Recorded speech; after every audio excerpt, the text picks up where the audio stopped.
Assalamualaikum dan salam sejahtera. Bertemu lagi kita untuk sejarah tahun 6 hari ini di bawah tajuk Malaysia dan Dunia. Pada akhir pembelajaran, kamu dapat menjelaskan penyertaan Malaysia dalam Commonwealth dan Pertubuhan Kerjasama Islam. Kamu juga dapat menerangkan sumbangan Malaysia dalam Pertubuhan Bangsa-Bangsa Bersatu.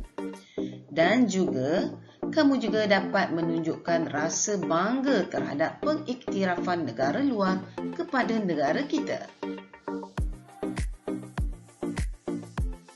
Malaysia dalam Commonwealth. Penglibatan Malaysia dalam Commonwealth bermula sebaik sahaja negara kita mencapai kemerdekaan pada tahun 1957 sehingga kini. Jom kita lihat latar belakang pertubuhan Commonwealth. Commonwealth ditubuhkan pada tahun 1926. Keanggotaannya terdiri daripada negara-negara bekas tanah jajahan British yang telah merdeka. Pada tahun 1965, Sekretariat Commonwealth telah ditubuhkan di London. Matlamat pertubuhan Commonwealth: membina semangat setiakawan sesama negara anggota, mewujudkan kerjasama dalam pelbagai bidang. Kita lihat pula faedah penyertaan dalam pertubuhan Commonwealth. Britain membantu menjaga pertahanan negara menerusi Anglo-Malayan Defence Agreement ataupun AMDA pada tahun 1957. Pasukan tentera Commonwealth telah membantu negara kita menangani ancaman komunis. Seterusnya, kita lihat pula sumbangan Malaysia dalam pertubuhan Commonwealth. Malaysia mengecam amalan dasar apartheid di Afrika Selatan yang bertentangan dengan hak asasi manusia. Apa itu apartheid? Apartheid ialah dasar yang menjalankan diskriminasi antara kaum kulit putih dengan kaum bukan kulit putih. Suara Lantang Malaysia menyokong desakan negara-negara di dunia berjaya menamatkan amalan dasar apartheid pada tahun 1993.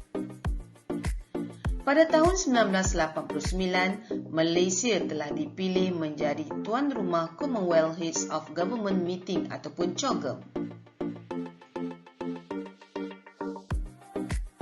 Seterusnya, COGM membincangkan perkara-perkara dasar berkaitan dengan isu semasa atau yang melibatkan negara ahli. Hasilnya, Deklarasi Langkawi 1989 telah diisytiharkan. Deklarasi Langkawi berkaitan dengan tanggungjawab negara-negara Commonwealth dalam memelihara alam sekitar dan mengatasi masalah pencemaran. Pemilihan Malaysia sebagai tuan rumah COGM membuktikan pengiktirafan negara luar kepada negara kita. Sahabat bekerjasama. Selain terlibat dalam Commonwealth, Malaysia memainkan peranan penting dalam kerjasama antarabangsa.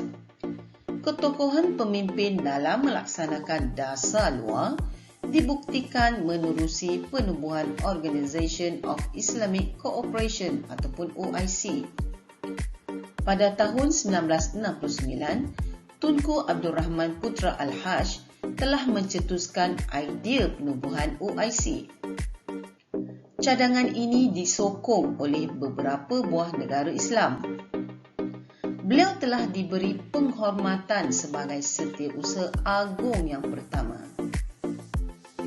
Matlamat utama OIC adalah untuk mengeratkan hubungan dan mengekalkan perdamaian sesama negara Islam antara negara-negara OIC seperti Mesir, Malaysia, Arab Saudi, Bahrain, Bangladesh dan Brunei.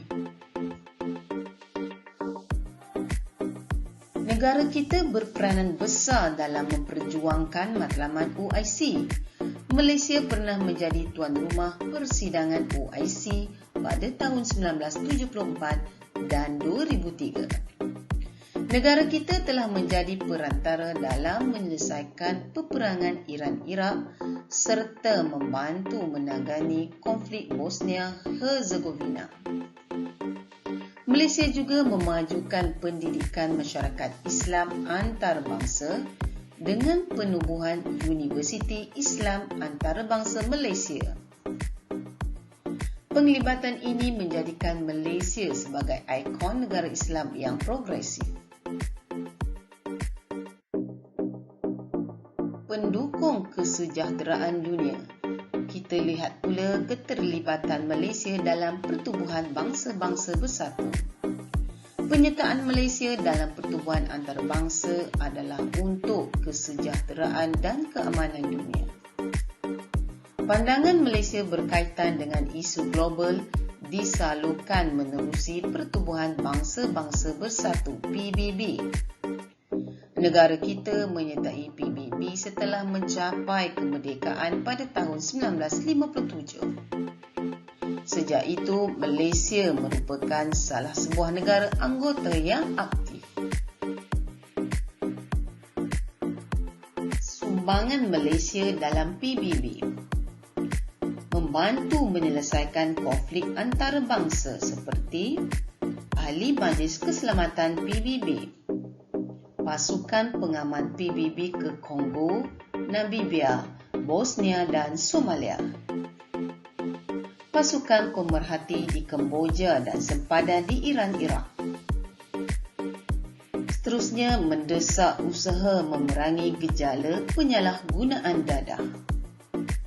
Usul daripada Malaysia telah mendorong penganjuran persidangan antarabangsa dadah di Vienna, Austria pada Jun 1987.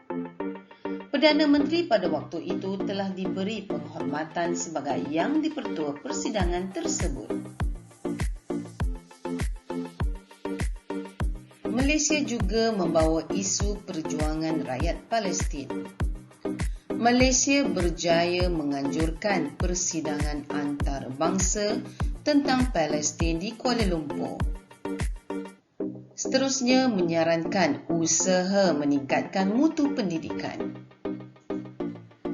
Malaysia memperjuangkan prinsip pendidikan untuk semua menerusi United Nations Educational, Scientific and Cultural Organization atau UNESCO.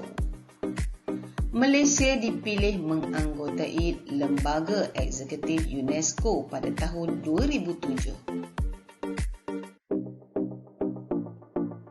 Malaysia berjaya melaksanakan tanggungjawab sebagai anggota Commonwealth dengan berkesan.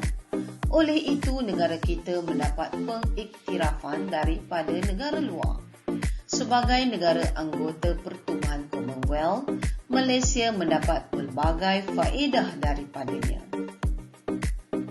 Penyertaan Malaysia dalam Pertubuhan Bangsa-Bangsa Bersatu dalam memperjuangkan kesejahteraan dan keamanan dunia juga mendapat perhatian dunia.